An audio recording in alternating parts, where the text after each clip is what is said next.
안녕하세요. 신동영과 함께 공부하는 테크 트렌드입니다. 오늘은 Y 컴비네이터에서 진행된 피그마 CEO 딜런 필드의 아주 흥미로운 인터뷰 내용을 한번 정리해 볼까 합니다. 특히 요즘 크리에이티브 업계에 계신 분들이라면 누구나 한 번쯤은 AI가 내 일자리를 빼앗으면 어떡하지? 이런 고민 해보셨을 텐데요. 오늘 그 해답의 실마리를 여기서 찾아보겠습니다. 자, 그래서 바로 본론으로 들어가 보죠. 이 질문 요즘 정말 많이 보이고 또 많이 들리죠. AI가 과연 디자이너의 일자리를 빼앗을까요? 우리 모두의 마음 한구석에 자리 잡은 이 불안감에 대해 과연 피그마의 CEO는 어떤 생각을 가지고 있을까요? 딜런 필드의 대답은 정말 놀랍습니다. 아니요. AI는 오히려 디자인의 가치를 높일 겁니다. 그냥 대체되지 않을 거예요 정도가 아니에요. 오히려 AI 때문에 디자이너가 더 중요해진다는 아주 공격적이면서도 낙관적인 비전이죠. 아니, 도대체 어떻게 이런 결론이 나올 수 있었을까요? 이 대담한 예측 뒤에 숨겨진 논리는 의외로 간단합니다. 한번 생각해 보세요. AI 덕분에 누구나 비슷한 수준의 앱이나 웹사이트를 정말 쉽게 만들 수 있는 세상이 왔다고 쳐요. 그럼 뭘로 경쟁하죠? 기술이 이렇게 상향평준화되면 결국 승부처는 기능이 아니라 경험이 되는 겁니다. 얼마나 더 사용하기 편한지, 얼마나 더 감성적으로 끌리는지, 바로 디자인의 본질에서 진짜 차별점이 생긴다는 거죠. 그런데 AI 시대에 디자인이 더 중요해진다는 이 비전, 이게 그냥 나온 말이 아닙니다. 사실 이건 피그마가 지난 시간 동안 직접 증명해온 성공 공식과 아주 똑 닮았거든요. 그들의 성공 비결, 바로 인내의 힘에 대해서 먼저 알아보겠습니다. 보통 실리콘밸리 하면 빠르게 런칭하고 빠르게 실패하고 또 빠르게 배워라, 이게 거의 공식처럼 여겨지잖아요. 그런데 피그마는 정반대였습니다. 첫 제품이 세상에 나오기까지 걸린 시간, 무려 5년이었습니다. 이 5년은 결코 헛된 시간이 아니었어요.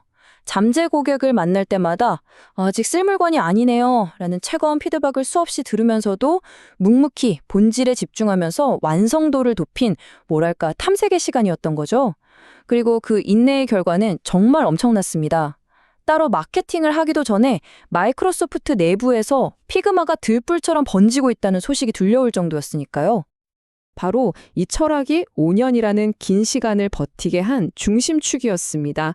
단순한 것은 단순하게, 복잡한 것은 가능하게. 디자인을 처음 해보는 사람도 쉽게 시작할 수 있지만 동시에 최고의 전문가가 가진 까다로운 요구까지도 만족시켜야 한다는 것. 이 어려운 균형을 맞추기 위해 그 긴 시간을 쏟아부었던 겁니다.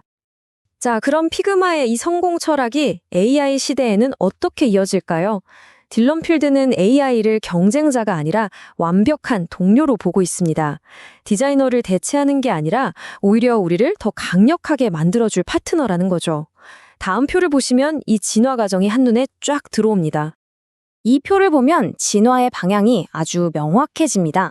처음 포토샵 시절엔 디자이너 혼자서 고품질 이미지를 만드는 게 중요했죠. 그러다 두 번째, 피그마가 등장하면서 실시간 협업이라는 개념으로 게임의 판도를 완전히 바꿨습니다. 그리고 이제 세 번째, AI는 여기서 한 발 더 나아가서요. 막 쏟아져 나온 아이디어들을 자동으로 분류하고 정리해주는 것처럼 팀의 생산성 자체를 극대화하는 단계로 우리를 이끌고 있는 겁니다. 결국 AI의 진짜 역할은 뭐냐? 단순 반복 작업을 대신해주면서 우리 디자이너들에게 가장 귀한 시간과 생각할 여유를 선물하는 겁니다. 덕분에 디자이너는 이제 픽셀 하나하나를 다듬는 기술자의 역할에서 벗어나서 우리 제품이 어디로 가야 하는가를 결정하는 전략가로 진화하게 되는 거죠. 디자이너가 전략가가 된다는 건 이제 더 이상 혼자 일할 수 없다는 뜻이기도 합니다. 이 변화는 자연스럽게 디자이너, 개발자, 기획자 사이에 있던 그 단단한 벽을 허물어뜨리게 되고요. 바로 경계가 흐려지는 시대, 새로운 전문가가 탄생하는 순간입니다. 저는 디자이너니까 코드는 잘 몰라요. 저는 개발자니까 기획은 제 일이 아니에요. 이렇게 말하던 시대는 이제 정말 끝나가고 있습니다. 이 세 역할의 경계가 무너지면서 이 모든 것을 아우르는 새로운 인재상, 바로 제너럴리스트가 주목받고 있는 거죠.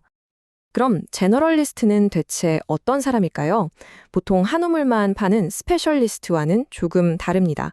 이들은 자기 분야에만 갇혀있지 않고 디자인, 기술, 비즈니스의 언어를 모두 구사하면서 이 지식들을 연결해서 복잡한 문제의 해답을 찾아내는 일종의 연결 전문가에 가깝습니다. 그리고 AI는 바로 이 함께라는 가치를 극대화하는 촉매제 역할을 합니다. 생각해보세요. AI가 개발자의 단순 코딩을 디자이너의 반복적인 시안 작업을 대신해주면 어떤 일이 일어날까요? 두 사람이 각자 자기 일만 하는 대신에 함께 머리를 맞대고 우리 제품의 진짜 문제가 뭘까라는 본질적인 질문에 집중할 시간이 훨씬 더 많아지는 거죠. 자, 정리해보면 AI는 디자이너를 전략가로 만들고 우리 모두를 협업하는 제너럴리스트로 만들고 있습니다. 그렇다면 이 거대한 변화의 파도 앞에서 우리 개인과 조직, 그리고 사회는 어떤 자세를 가져야 할까요? 핵심은 이겁니다. 기술이 인간을 대체하는 게 아니라 인간의 창의성을 증폭시키는 도구가 되어야 한다는 것. 그러기 위해서 개인은 한 분야의 전문가를 넘어서 여러 지식을 연결하는 제너럴리스트 역량을 키워야 하고요. 조직은 부서 간의 벽을 허물고 진짜 협업 문화를 만들어야겠죠. 그리고 사회 전체는 AI 저작권 같은 윤리적 문제에 대해서 더 깊이 논의를 시작해야 합니다. 딜런 필드의 비전은 결국 AI가 우리에게 정말 중요한 것에 집중할 수 있는 강력한 기회를 준다는 걸 보여줍니다. 그리고 이 점이 바로 우리가 마지막으로 스스로에게 던져야 할 질문을 명확하게 보여주죠. 만약 기술이 당신의 단순하고 반복적인 업무를 전부 다 처리해 준다면 당신은 과연 어떤 근본적인 문제에 당신의 소중한 시간과 열정을 쏟고 싶으신가요?